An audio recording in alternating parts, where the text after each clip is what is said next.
Bonjour, je vous propose de réaliser un patron de jupe dans Valentina. Donc vous allez ouvrir le logiciel Simli 2D que vous venez de télécharger et vous allez créer un nouveau dossier, donc File.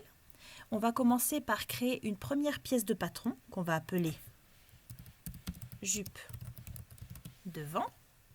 Vérifiez que c'est bien paramétré en centimètres. Et donc là, maintenant qu'on a créé cette première pièce, on va pouvoir enregistrer sous notre document. Donc vous cliquez sur Save As. Et alors là, dans votre fichier, vous allez mettre le nom de l'exercice. Donc moi, je ne vais pas le saisir parce que je l'ai déjà fait hier pendant le cours. Donc là, je ne vais pas faire un doublon, mais vous allez mettre que c'est l'exercice pour faire la jupe. Enregistrer. Voilà. Et donc, une fois que vous avez fait ça, maintenant, on va pouvoir ouvrir la deuxième petite application qui s'est téléchargée automatiquement avec Simli 2D, qui s'appelle Simlimi. Simlimi, ça va vous permettre de pouvoir encoder des grilles de taille et des grilles de gradation également dans le même outil. Donc pour y accéder, soit vous y accédez directement depuis votre bureau, soit une fois que Simli 2D est ouvert, vous cliquez sur Measurements et là, Open Simlimi. Et donc là, vous allez créer votre grille de taille. Donc, cliquez sur New. Et là, ça vous propose soit une taille individuelle. Donc ça, c'est si vous voulez faire un patron pour une seule personne. Soit multi-size, si vous voulez faire un patron multi-taille. Par exemple, pour le vendre comme patron du commerce pour les particuliers. Ou alors pour faire une gamme de vêtements prêt-à-porter. Voilà. Donc moi, je vais cliquer sur Multisize. Je vous conseille de faire la même chose, juste pour l'exercice. Et pour aller plus vite, je vous enverrai une grille de taille pour des robes, des bustes et des jupes déjà paramétrées. Comme ça, vous n'avez pas besoin d'entrer toutes les données. Mais comme ça, vous voyez un petit peu comment ça fonctionne. Ensuite, on a deux outils ici qui s'appellent Base Size et Base Height. Donc la taille, ça va être la taille en largeur. Donc par exemple, taille standard du commerce, hein, un 42 par exemple, ça va être la taille médiane. Donc il va falloir choisir la taille médiane de votre groupe de taille, du groupe de taille que vous allez établir, pour pouvoir grader ensuite au-dessus et en dessous de cette taille-là. On va saisir la hauteur, donc la stature de la personne. Donc là, je vais mettre 1,70 m parce que c'est une stature médiane. En fait, on est plutôt sur 1,68 en temps normal, mais dans ce logiciel-là, vous pouvez faire soit 1,64, soit 1,70. Donc je vais mettre 1,70 parce que c'est plus proche d'un 68. On clique sur OK. Alors, là maintenant, vous allez pouvoir ajouter des valeurs qui correspondent à vos mesures, donc aux mesures de votre taille de base. Donc on a décidé que notre taille de base, ce sera un 42. Donc je vais faire Add Custom, donc je clique sur cette petite croix jaune, et là j'ai ma première ligne qui apparaît. Donc je vais lui donner un nom. D'abord, je vais effacer ce qui est indiqué et je vais mettre un nom en raccourci. Ce raccourci va vous permettre de gagner du temps quand vous allez chercher après la mesure dans la liste pour pouvoir l'utiliser quand vous ferez vos calculs. Par exemple, pour votre tour de taille, etc., pour calculer vos pinces, ça va vous faire gagner du temps. Donc là, je vais l'appeler TT en majuscule pour tour de taille. Je précise ici, full name, que TT, ça correspond à tour de taille. Je vais mettre la valeur de base. Donc pour mon 42, ma valeur de base, c'est 80 cm de tour de taille. Et là, je vais mettre combien, dans In Sizes, je vais indiquer combien de centimètres je gagne quand j'augmente d'une taille et combien de centimètres je perds quand je perds une taille. Donc, d'une taille à l'autre, au niveau de la ligne de taille, on gagne ou on perd 4 cm. Vous vous souvenez, on avait fait des gradations, on avait vu ces schémas de gradation quand on avait fait la jupe. Il fallait ajouter 1 cm à chaque demi-patron. Donc 1 cm à gauche sur le devant, 1 cm à droite sur le devant, 1 cm à gauche sur le dos et 1 cm à droite sur le dos. Ça correspond en tout à 4 cm. Là, in height, ça on va le changer uniquement quand on va travailler sur des tailles enfants. Parce que sur les tailles enfants, en fait, au lieu de partir sur une base 40, 42, etc., en fait, on va partir sur les chiffres, sur la stature, en fait. Les tailles enfants sont établies en fonction de leur stature. 50 cm pour un nourrisson, par exemple 92 cm pour un enfant de 2 ans, etc., etc. Vous voyez ? Donc ça, on va l'utiliser principalement pour ça. Et si on fait des pantalons, pour pouvoir établir également des variations dans la longueur du pantalon. Mais là, on ne va pas l'utiliser parce qu'on va faire une jupe. Donc on n'a pas besoin de ça. Donc on va laisser le 42 et 70 et on ne va pas toucher à la hauteur pour ce patron-là. Par contre, sachez que ça existe et c'est possible de l'utiliser. Donc une fois que c'est fini, hop, j'ai entré toutes mes mesures, c'est bon. Je peux cliquer sur Add Custom pour entrer la mesure suivante et ça se passe de la même façon. Vous voyez ici, vous avez dans cette colonne-là la valeur calculée en fonction de la taille que je choisis ici en bas de l'écran. Et ici, la base value, c'est la valeur de base. Donc, mon 42, ça correspond à 80 au niveau du tour de taille.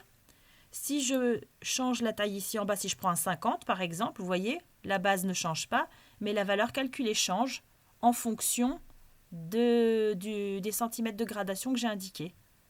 Donc là, j'ai mis 50, une taille 50. Donc la valeur calculée est de 96 pour l'augmentation en taille 50. Donc voilà, vous pouvez vous amuser après à mettre 32. Vous voyez, ça fait que 60 cm de tour de taille pour un 32 par exemple.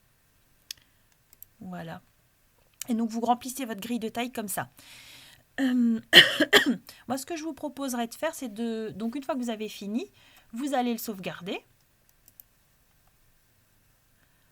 Et là, vous allez lui attribuer un nom. Donc, je vous propose de mettre mesure, buste, robe, etc. D'enregistrer et vous pouvez quitter après. Moi, je vais vous envoyer la grille de mesure déjà saisie. Comme ça, vous n'avez pas besoin de toutes les saisir manuellement. Ça ira plus vite pour vous. Donc, une fois que ça c'est fini, que c'est sauvegardé, vous pouvez fermer la fenêtre. Bon, là, je ne sauvegarde pas évidemment. Don't save. Et une fois que c'est sauvegardé, après, vous recliquez sur Measurement. Et là, vous pouvez load. Vous pouvez cliquer sur load, donc multi-size parce que c'est un patron multi-taille.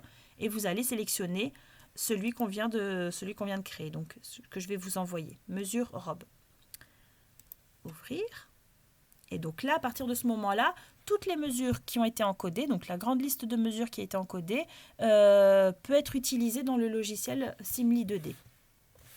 Donc, première chose à faire, vous voyez, ici vous avez une colonne avec une liste d'outils. Donc les premiers, c'est les points. C'est ce qui va nous permettre de placer tous les repères pour créer notre cadre. Le deuxième, ça va être les lignes, pour tracer les lignes droites, quand on va tracer le patron à proprement parler. Et les courbes, pour les lignes courbes du patron également. Ensuite, on a les détails. Ça va être pour exporter les éléments qu'on va retenir pour faire notre patron. Donc, vous allez dans Point.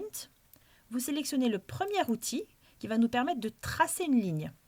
Donc, quand on travaille en vectoriel, on part toujours d'un point et on indique une direction. La direction vers le haut, c'est 90 degrés. En fait, c'est les degrés. Vers le bas, c'est 270. Vers la droite, c'est 0. Et vers la gauche, c'est 180. Donc, si vous ne voulez pas vous embêter à taper les angles, le plus simple, ça va être de cliquer sur le bouton. Ça commence toujours par le point A. Et vous appuyez sur Shift sur votre clavier en simultané. Vous rappuyez une deuxième fois avec le clic gauche de la souris.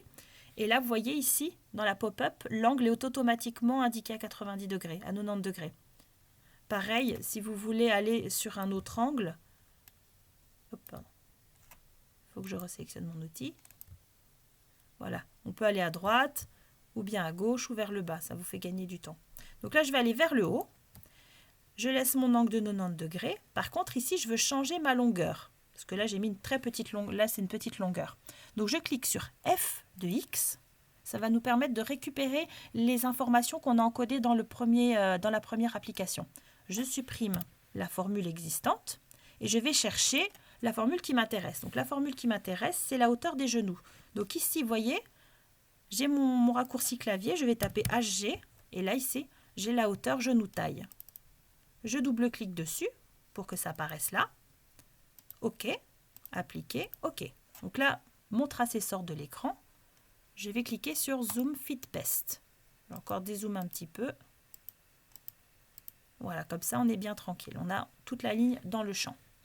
Je vais reprendre mon outil et à partir de A1, je vais tracer maintenant ma largeur de cadre.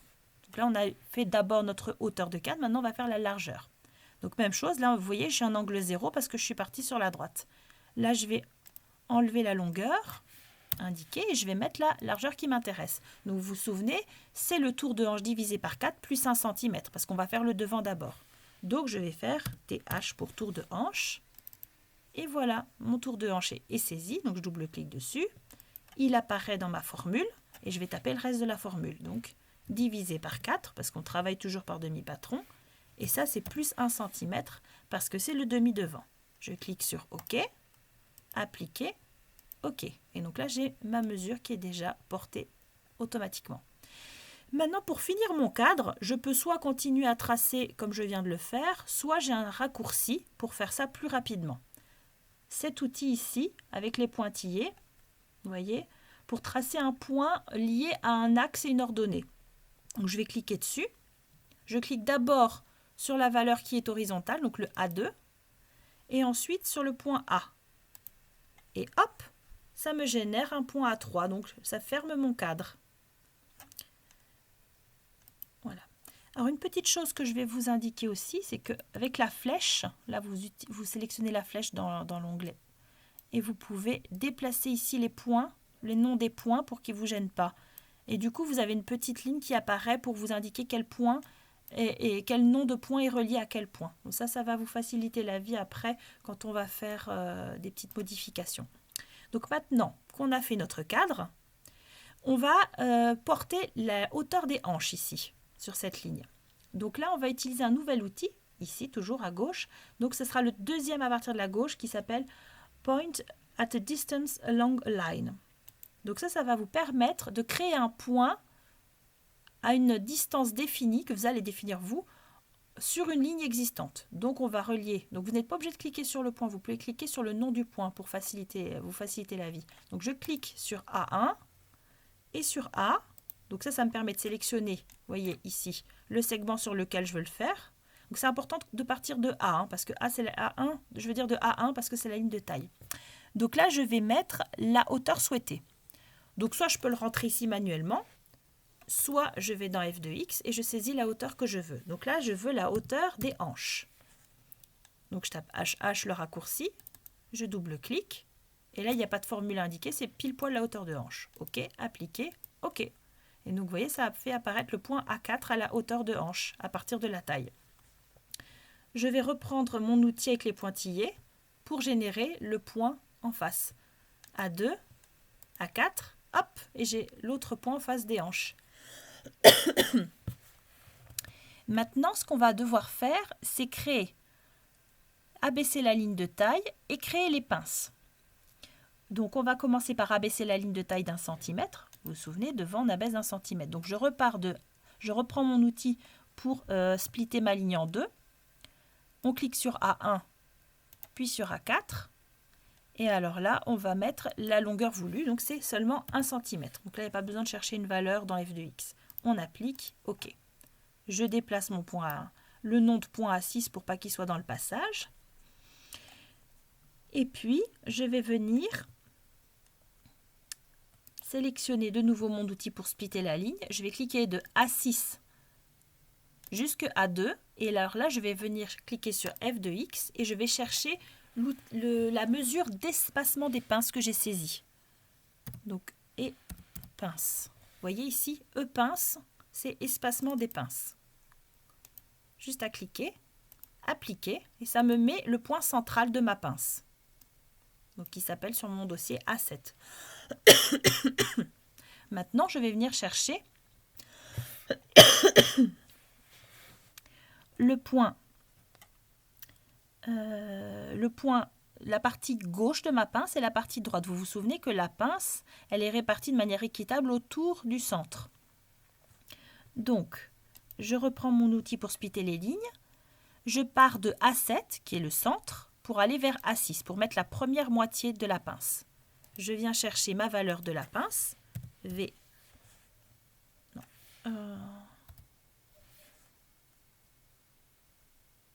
valeur pince devant.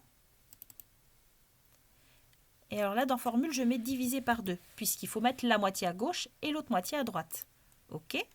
Appliquer, OK. Hop.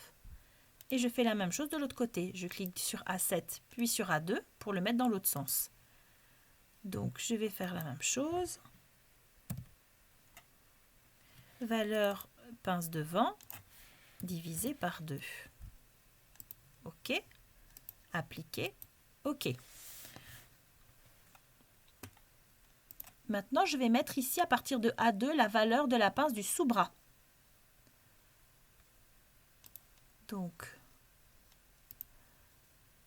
A2 en direction de A1. Et là, il va falloir chercher valeur pince de sous-bras. Et là, on n'a pas besoin de le diviser parce que la valeur de pince, elle n'est pas à splitter en deux. Elle est à utiliser telle qu'elle. Appliquer, appliquer. Voilà. Donc, maintenant qu'on a fait ça, on va tracer la perpendiculaire ici pour tracer la longueur de la pince. Là, on a la valeur. Donc, la valeur, c'est la largeur. Maintenant, il nous faut la profondeur, donc la longueur de la pince. Donc, vous allez utiliser cet outil-là. Vous voyez, le troisième outil. Vous cliquez sur A7, puis sur A6. Et là, ça vous génère, vous voyez, en dessous, automatiquement une ligne perpendiculaire. Maintenant, vous avez juste à choisir sa longueur.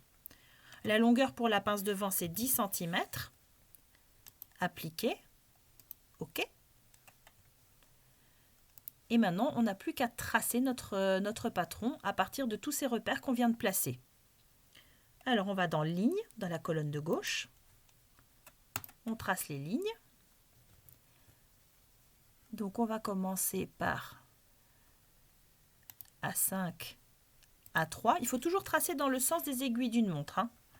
Ensuite, on resélectionne l'outil A3 jusque A. Ensuite, on resélectionne l'outil A jusque A6. Attention. Et à partir de là, on va utiliser une courbe. Donc, vous cliquez sur Curve. Vous prenez courbe simple, le premier outil. Faites A6, A8. Donc là, ça vous met une courbe qui ressemble un peu à rien. Mais vous avez ici des poignées. Vous voyez là, cette petite chose rouge que je peux déplacer. Si vous ne voyez pas la poignée, c'est qu'elle parfois, vous voyez ici, elle est coincée dans le nom. Donc vous faites une platitude. Donc pareil, vous cliquez sur Shift le long de A6 pour faire une platitude. Vous voyez, comme ça permet d'avoir une platitude au début. Puis après, vous faites une très légère courbe jusqu'à A8. Voilà. Ça, c'est bon. On reprend l'outil ligne, ici, pour aller de A8 jusqu'à A11. On reprend l'outil ligne de A11 jusqu'à A9. Et là, on reprend l'outil courbe pour aller de A9 jusqu'à A10. Et là, c'est la même chose. On va devoir modifier un petit peu avec les poignées de la courbe pour que ce soit quelque chose d'assez doux. Donc, je vous conseille sur la partie qui est près de A9 d'utiliser Shift aussi pour faire une petite platitude. Ça permet d'avoir quelque chose de plus harmonieux. Et on va terminer par faire une dernière courbe entre A10 et A5. Et là, pareil, vous prenez la poignée près de A5, vous appuyez sur Shift. Comme ça vous permet de monter à la perpendiculaire. Ça vous fait une courbe qui est beaucoup plus jolie. Donc, vous lâchez d'abord le clic gauche de la souris avant de lâcher Shift. Et là, vous ajustez ici à droite comme vous voulez, en fonction de la courbe souhaitée. Voilà, vous avez votre patron de devant qui est prêt. Si vous voulez créer une deuxième pièce de patron, il va falloir cliquer sur New Pattern Piece pour créer la pièce de dos. Et après, vous pourrez les récupérer ici dans le menu déroulant. Pour l'instant, dans le menu déroulant, il n'y a qu'une seule pièce de patron. Donc, on n'a que la jupe devant. Donc, on va créer de la même manière la pièce du dos. Donc, je vais l'appeler jupe dos. OK. Alors, là, vous ne voyez rien. Il va falloir cliquer sur Zoom Fit Best. Après, si vous avez une version plus récente du logiciel, ce qui est possible, vous avez Zoom to a Point. Donc là, vous pouvez zoomer en direction du point B. Voilà, le point B, c'est celui à partir duquel on va tracer la deuxième pièce de patron. Et si on fait une troisième pièce, ça sera à partir du point C, etc. Vous voyez, tous les points relatifs à la première pièce commencent par la lettre A. Tous ceux par la deuxième pièce commencent par la lettre B, etc., etc. Donc, on va recommencer par créer des points. Donc, première ligne en partant de B, Shift à la verticale. On va sélectionner, on va retirer la valeur indiquée et on va sélectionner la hauteur des genoux. OK. Appliquer OK. Ensuite, en largeur, Shift pour bien avoir un angle droit. Hop, j'ai pas pris le bon fichier. Shift. Et là, on va sélectionner le tour de hanche. Vous vous souvenez, tour de hanche divisé par 4, moins 1 cm, parce que c'est le dos. Appliquer OK. On utilise l'outil avec les pointillés pour porter le deuxième point. Ensuite, on va venir porter la ligne de hanche, B1 jusque B. On va venir chercher la hauteur des hanches. OK, appliquer OK. Et on reporte l'autre point en face des hanches ici. Maintenant, on va placer nos repères de pince. Donc, voyez, sur la jupe devant, à gauche, vous avez le milieu devant et à droite le sous-bras. Et là, c'est en miroir. Donc là, vous avez à gauche le sous-bras et à droite le milieu du dos. Donc, faites bien attention de bien les placer dans le bon sens. Donc là, maintenant, je vais venir placer à partir de B2 en direction de B1 un point qui correspond au centre de ma pince de dos. Donc, on va chercher espacement des pinces. Voilà. Appliquer OK. Je vais venir placer de B6 à B2 la moitié de ma pince. Donc, c'est la valeur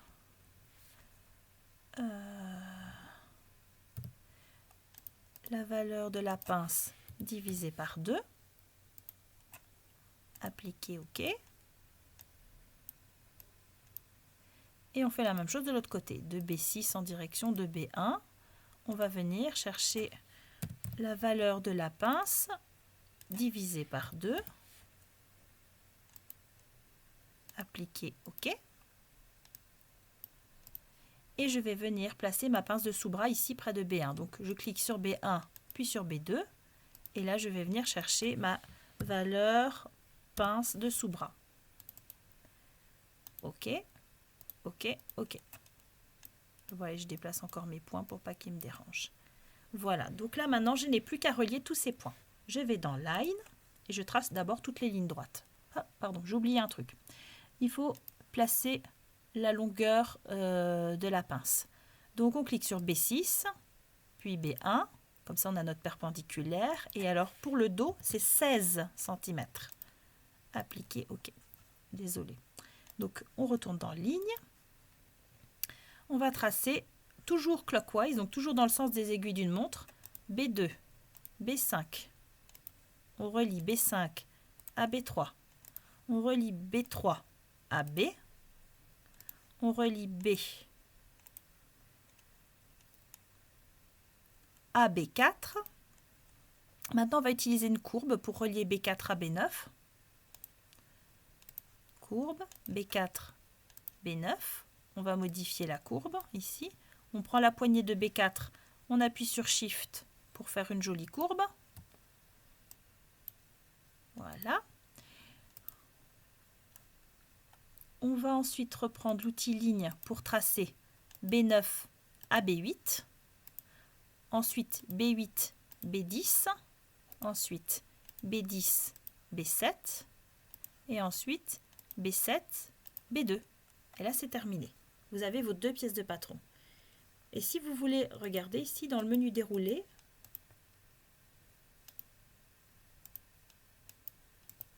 vous pouvez voir jupe dos ou jupe devant. Vous voyez les deux.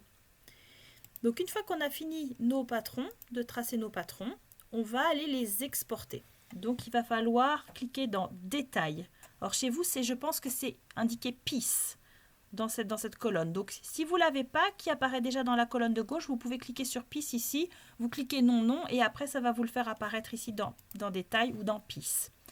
Donc vous cliquez dessus, dans la colonne de gauche, vous cliquez sur Workpiece Tool, Et alors là, maintenant, il va falloir sélectionner les points et les courbes, toujours dans le sens des aiguilles d'une montre. Donc, je sélectionne mon point A.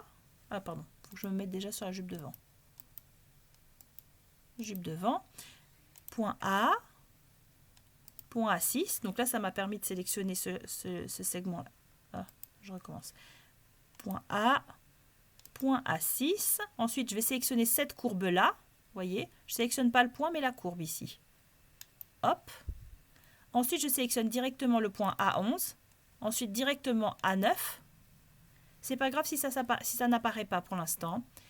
Ensuite, la courbe. Vous voyez, ça se corrige après. Ensuite, cette courbe qui descend. Et enfin, le point A3. Je ne ferme pas mon tracé. Je ne vais pas cliquer encore sur A. Hein. Et quand j'ai fini, très important, vous cliquez sur Entrée. Et là, vous mettez OK. Maintenant, on va faire la même chose pour le dos. Ici, on va dans le menu déroulant, on sélectionne la jupe dos. Donc, faites bien attention de bien sélectionner la bonne pièce de patron avant de commencer à essayer d'exporter. On reclique sur l'outil pour sélectionner. B, B4, la courbe qui monte. B8, B10, B7, B2 et B3. Et de nouveau, Entrée. OK. Et alors là, maintenant que vous avez fait ça, vous cliquez ici sur Détail, Zoom Fit Best, et voyez, vous avez vos deux pièces de patron qui apparaissent ici. Votre devant et votre dos. Et ce qui est formidable ici, si vous regardez en bas, vous avez les tailles. Alors vous, ça apparaît peut-être en bas à droite. Hein. Moi, je l'ai en bas à gauche de mon écran, mais c'est la même chose. Là, c'est paramétré sur une taille 50. Si je veux sur une taille 42, ça va me le changer. Si je vais sur un 32, vous voyez, ça fait plus petit. Si je vais sur un 48, ça va me le faire beaucoup plus grand. Voilà. Ensuite, vous pouvez exporter les tailles que vous voulez. Donc, par exemple, vous n'êtes pas obligé d'exporter toutes les tailles. Hein, vous exportez que celles qui vous intéressent. Donc, si je veux exporter, par exemple, 40, 42, 44, je vais mettre d'abord mon 40. Je vais cliquer sur ce bouton-là. Ça va me permettre d'exporter. Alors, vous, c'est peut-être ailleurs votre bouton. Il faut regarder un petit peu où ça se situe. Et donc là, vous allez donner un nom à votre dossier. Donc là, par exemple, je vais l'appeler exercice taille 40. Voilà, OK. Attendez.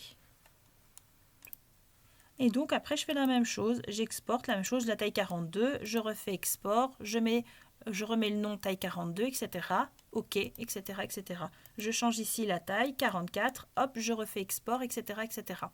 Et quand j'ai tout terminé, après, je peux soit les importer dans Inkscape, si vous voulez utiliser Inkscape qui est gratuit, soit vous allez les retravailler dans Illustrator si vous avez la suite créative Adobe. Donc moi, je vais utiliser Illustrator parce que c'est le logiciel que j'utilise. Je vais vous montrer comment ça se passe.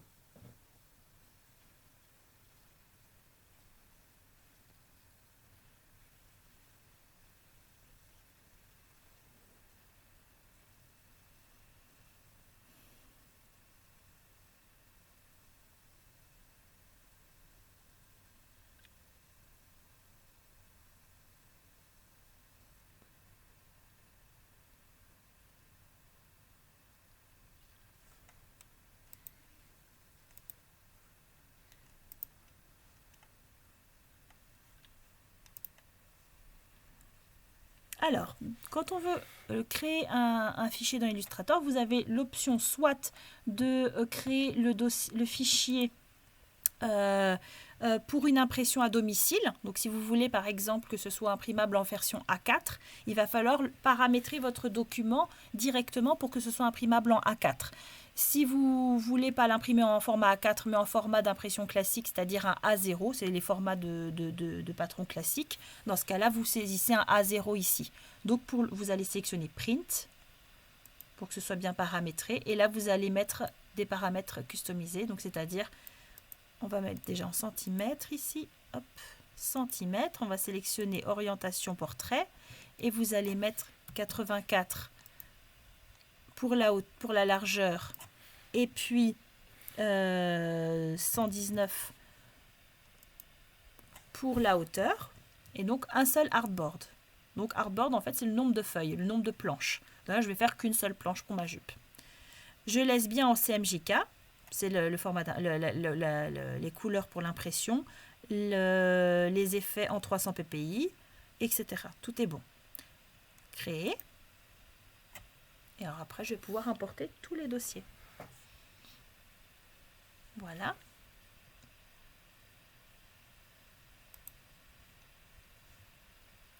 Maintenant, je vais cliquer sur Open. Hop.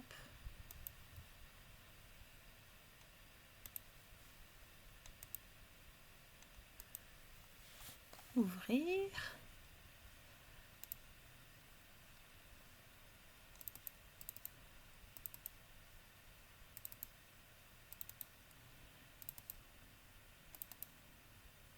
Donc là, j'ai les 3 tailles que j'ai exportées. Donc ça va m'ouvrir 3 onglets pour ces 3 tailles. Donc je vais dans la première taille, je clique dans le fichier, je fais CTRL A pour tout sélectionner, CTRL C pour tout copier.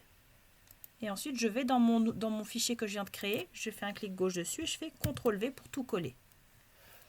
Donc là c'est un premier calque. Je vais faire bien attention de le verrouiller ici avec ce petit verrou pour pas coller tout sur le même calque. Ça sera plus facile après de jongler avec les différentes pièces. Ensuite, je vais créer un autre calque.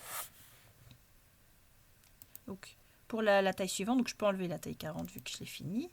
Je vais prendre la taille 42. Pareil, CTRL A, CTRL C. Et ici, CTRL V. Donc là, je peux même indiquer ce que c'est comme taille. Je peux mettre ici que c'est le 42 par exemple. Je vais le verrouiller. Et le premier, je vais noter que c'est le 40. Hop. Je vais créer un troisième calque que je vais appeler 44 et je vais coller la taille 44 dessus.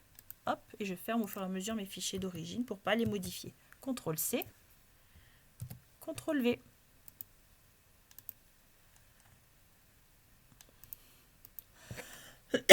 Alors, maintenant qu'ils sont tous bien collés dans des calques différents, je vais retirer. Je vais tout dégrouper. Donc, je fais un clic droit, je sélectionne tout. Clic droit, Ungroup. Ça va permettre de ne pas avoir les trois repères de droit fil superposés. Donc, je les ai enlevés. Et après, je peux décider de les aligner. Donc, je sélectionne tout avec un rectangle de sélection. Aligner. Je vais toutes les aligner vers la gauche.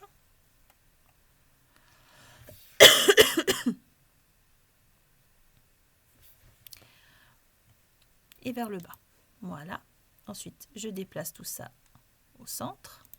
Voilà, ils sont tous alignés. Ce que je peux faire maintenant comme traitement, ça va être de sélectionner calque par calque. Donc là, je prends ma première taille, je la sélectionne en taille 40 et je vais lui attribuer une couleur. Donc je peux changer les couleurs soit ici, soit ici. Donc là, on a, avec la barre, c'est la couleur de remplissage qui est paramétrée sur aucun remplissage et noir pour la couleur extérieure. Donc je peux décider de lui mettre, je ne sais pas moi, du rouge par exemple. Hop, je peux lui décider que ce sera rouge. Ça va pas marcher. Ok. Voilà, c'est rouge. Et je peux aussi augmenter l'épaisseur du trait. Je vais mettre sur 2 points. D'ailleurs, je vais tous les augmenter à 2 points. Je vais tous les passer à 2 points. Ça sera plus simple, ça sera plus visible. Voilà.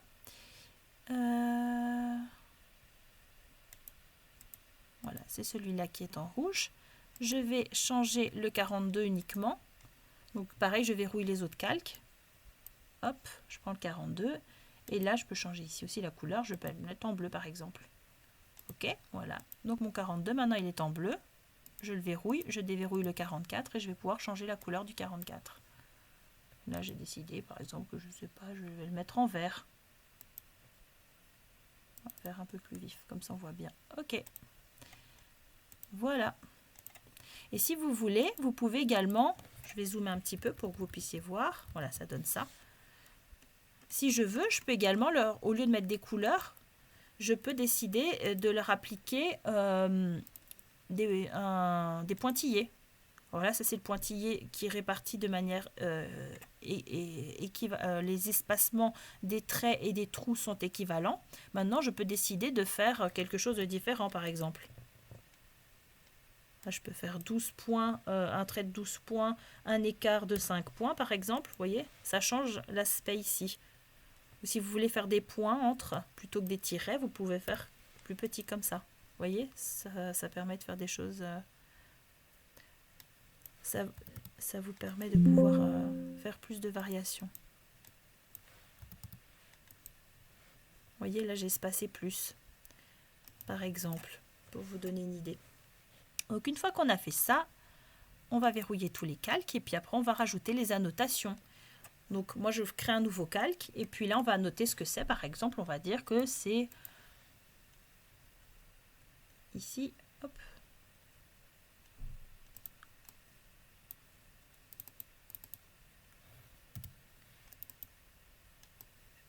Hop, la jupe devant. Et donc là, je vais augmenter la taille évidemment. Parce que il faut que ce soit grand. Il faudrait que après je rajoute le nom des tailles ici, donc de la même couleur que les tracés. Je vais rajouter ma ligne de droit fil. Donc on va dans Stroke. Et on utilise la plume. Donc je vais d'abord faire un tracé comme ça. Donc toujours vous appuyez sur Shift pour maintenir un tracé perpendiculaire. Ensuite je descends. Hop. Et ici. Entrée.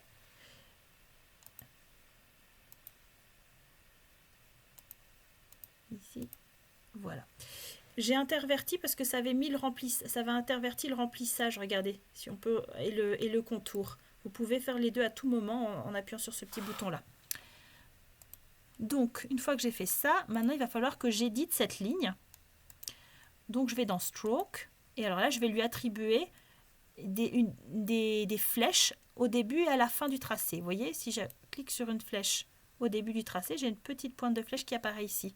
Et si je clique sur la même flèche à la fin du tracé, vous voyez, vous avez ça. Vous pouvez également utiliser cet outil-là pour placer les autres repères. Vous voyez ici, vous avez un repère pour placer des marques, par exemple pour mettre la fin d'une tirette, etc. Vous pouvez mettre des points, vous pouvez mettre toutes sortes de repères en fait. Les ciseaux aussi pour la ligne de découpe, si vous voulez mettre les valeurs de couture en plus. Donc ça, c'est plutôt pas mal. Moi, j'aime bien aussi augmenter le scale, c'est-à-dire l'échelle des pointes de flèche pour que ça se voit bien. Donc je vais mettre 300%. C'est plus visible pour les flèches de droit fil, c'est important qu'on les voit bien. Hop, voilà. Comme ça, on voit bien que c'est dans le droit fil. Voilà, ça vous donne une petite idée de ce qu'on peut faire. On peut faire beaucoup de choses en plus avec ce logiciel-là, mais ça va vous permettre déjà de le mettre en forme. Voilà. Et après, si vous voulez, on peut réduire la taille de la page en rapprochant tout ça d'un coin. Hop. Voilà, et puis on pourrait supprimer le reste de la page, rétrécir la taille de l'artboard. Donc par exemple, cliquer là-dessus. Si on veut, on n'a pas besoin de tout ça. On n'a besoin que de ça, par exemple. Voilà.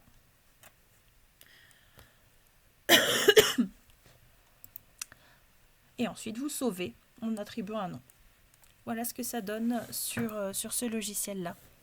Voilà, j'espère que ça vous a plu. Évidemment, on peut aller beaucoup plus loin avec ces deux logiciels, mais 2-3 heures, ce n'est pas suffisant pour pouvoir travailler là-dessus de manière détaillée. Donc là, je vous donne un petit aperçu. Au moins, Valentina, vous avez pu utiliser la plupart des outils. Donc, si vous avez des questions, n'hésitez pas à me revenir. Après, si vous voulez faire des choses plus pointues sur Illustrator ou autre chose, n'hésitez pas à revenir vers moi. Et je vous fais une vidéo séparée pour des outils qui sont dans Clo 3D aussi. Bon, je vous montre aussi quelques petits éléments, mais pareil, ça ferait l'objet d'une formation complète pour pouvoir maîtriser complètement le logiciel, tout comme pour Illustrator. Voilà, Valentina, c'est vraiment le logiciel le plus facile à utiliser. Vous le prenez en main très rapidement. Là, je pense que si vous faites ce tutoriel, déjà, vous allez comprendre très facilement la logique. Vous le réutilisez une ou deux fois, c'est bon, vous maîtrisez le logiciel, quoi. C'est très facile à utiliser. Vous allez tout de suite pouvoir faire des patrons avec. Donc voilà, j'attends votre retour et puis merci d'avoir suivi ce petit tutoriel. Une bonne journée!